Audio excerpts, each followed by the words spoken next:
আসসালামু আলাইকুম দর্শক, আশা করি সকলে ভালো আছেন। তো শশা ৩৬০০ টাকা মন। হ্যাঁ, কালকে সন্ধ্যায় আমাদের একজন কৃষক আমাকে ফোন দিছে, ভিডিও কল দিছে। ভিডিও কল দিয়ে উনি হচ্ছে শশা দেখাইতেছে যে উনি ২৪% জায়গা থেকে চতুর্থ হারভেস্টে ৩০০ কেজি শশা তুলছে। ৩০০ কেজি শশায় ৭.৫ মণ হয়। তো উনি ওনার এলাকায় ৩৬০০ টাকা মন দরে শশা বিক্রি করে, নবাবগঞ্জ, ঢাকা। তো ৩৬০০ টাকা মন আমি হিসাব করে দেখলাম যে ২৭,০০০ টাকা হয়। মানে ২৪% জমি থেকে একদিনে ২৭,০০০ টাকার শশা বিক্রি।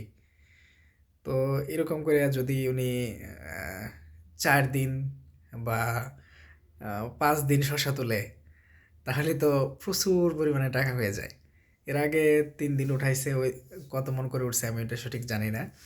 তবে গতকালকে উনি আমাকে মানে খুশিতে আমাকে ফোন দিছে যে ভাই আপনি বীজ পাঠাইছিলেন, দেখেন এতগুলা ফলন হয়েছে, এখন এত এত এত বাজার পাইতেছি।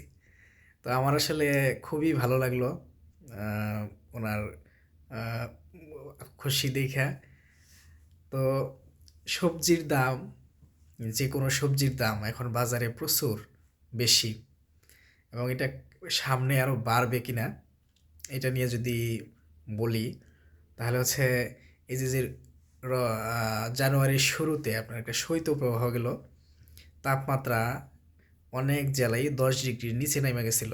হ্যাঁ, তো এর ফলে যারা নতুন বীজ রোপণ করছিল বা চারা রোপণ করছিল, এগুলা বড় হইতে পারে নাই।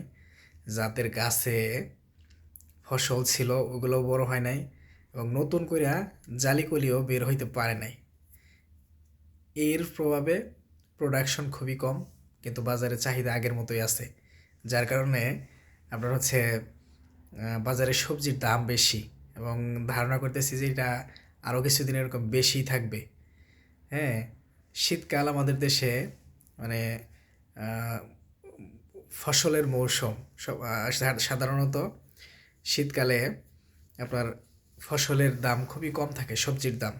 কিন্তু এই বছরের শীতটা একটু অন্যরকম, বৈরী আবহাওয়া, যার কারণে ফসলের দাম অনেক বেশি। আজকে সকালে আমি শশার দাম করলাম খুচরা ১০০ টাকা কেজি, ওনারা নাকি বিক্রি করছে। এটা আমাকে শোনাইলো আমাদের টাঙ্গাইলে। তো আসলে প্রত্যেক বছর যেরকম হয়েছে, মানে বিগত বছর যেরকম হয়েছে এই বছরও বাজার দর ওইরকম হবে, এরকম অনুমান করা গেলেও ১০০% সবসময় মিলে না। টমেটো আমরা গত বছর দেখলাম যে একেবারে খায় না, ৫ টাকা ৩ টাকা কেজি। আর এই বছর টমেটো এখনও পর্যন্ত মনে হয় পাইকারি আপনার ১৫০০-২০০০ টাকা মন সম্ভবত, আর বেশি হইতে পারে, আমি বেশ কিছুদিন যাবৎ খোঁজ টোজ রাখি না। তো যারা টমেটো করছেন তো মাশাল্লাহ, শশা যারা করছেন মাশাল্লাহ আলহামদুলিল্লাহ। কপির বাজারও ভালো, কিছুদিন আগে ২০০ টাকায় নেমে গেছিলো। একজন আমাকে জিজ্ঞেস করছিল ভাই এই বছর কপির বাজার কেমন থাকতে পারে। তো আমি তাকে বলছিলাম যে এই বছর হয় কপির বাজার বেশি থাকবে, না হয় স্বাভাবিক থাকবে। মানে হয় অনেক চড়া মূল্য থাকবে, না হয় স্বাভাবিক থাকবে। তো মাঝখানে কপির বাজার একবার নেমে গেছিল। তো আমি তখন হিসাব মিলাইতে পারতেছিলাম না, কেন এমন নেমে গেল কেন, এমন তো কথা ছিল না। আমি যে একটা লোককে এরকম বললাম, তখন তো আমি একটু চিন্তা ভাবনা হিসাব করে বলছিলাম যে কপির বাজার হয় বেশি থাকবে, না হয় স্বাভাবিক থাকবে। পরে আমার কাছে যেটা মনে হয়েছে যে আহ, আগাম কপি চাষ করতে যাইয়া যারা অতি আগাম করছে তারা খুব ভালো বাজার পাইছে, কিন্তু অতি আগাম না করে মোটামুটি আগাম করছে এমন মানুষের সংখ্যাই হয়তো বা বেশি ছিল। এবং এমন মানুষ যখন একবারে কপিগুলো বাজারে নিয়ে আসছে, তখন কপির দামটা পড়ে গেছিল, নেমে গেছিল। কিন্তু বস্তুত পক্ষে মানে প্রকৃত পক্ষে এবছর কিন্তু খুব একটা কপি চাষ হয় নাই, আপনার ফুলকপি খুব একটা চাষ হয় নাই। আহ, এটার কারণ যেটা ছিল যে আপনারা দেখেন যে অক্টোবর নভেম্বর মাসের দিকে অসময়ে 2বার বৃষ্টি হয়েছে। হ্যাঁ, আবার একবার পূজার আয়োজন পড়ছিল।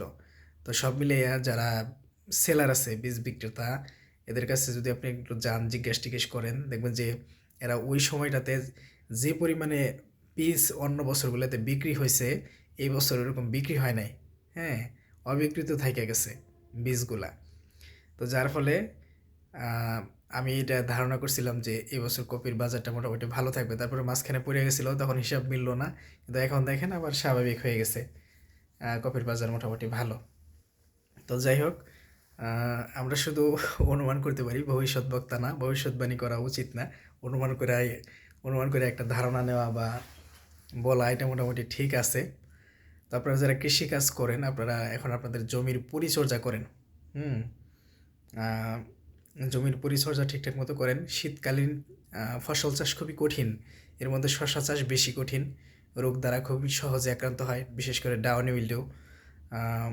গত বছর যারা শশা চাষ করছে এদের মধ্যে 100% মানুষ কিন্তু লাভবান হইতে পারে নাই শীতে, অনেক মানুষ লস খাইছে। এটা কত পার্সেন্ট লস খাইছে, কী কী কারণে তারা লস খাইছে, এটা নিয়ে আমার একটা সামনে ভিডিও আসবে, একটা বড় ভিডিও দেবো ইনশাল্লাহ, বিশ্লেষণমূলক।